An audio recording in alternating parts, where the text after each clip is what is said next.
How to delete your YouTube channel on mobile. Hey everyone, welcome back to the channel. In today's video, I'm going to show you how you can delete your YouTube channel using your phone, whether you are on Android or iPhone. So now without further ado, let's get started. So first thing first, open the YouTube app on your phone and make sure that you are logged in to your account. And here, once you are inside the YouTube app, simply tap on the profile icon shown in the bottom right corner of the screen.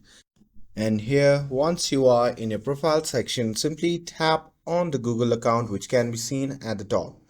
Now from here, once you are in your Google account section, simply head over to Data and Privacy tab. Now from here, you can simply scroll down to the section titled Download or Delete Your Data. So here, simply tap on Delete a Google service and you'll be asked to re-enter your Google password. So simply enter it and tap Next. And here, find the YouTube icon and tap the trash bin icon next to it.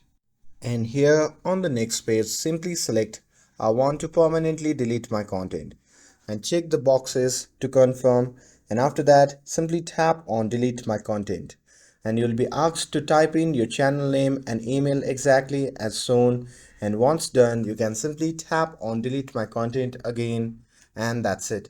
Now your YouTube channel will be permanently deleted. And with this, if you found this video helpful, then don't forget to like, share and subscribe to get updated for more videos. Thanks for watching and I'll see you in the next video.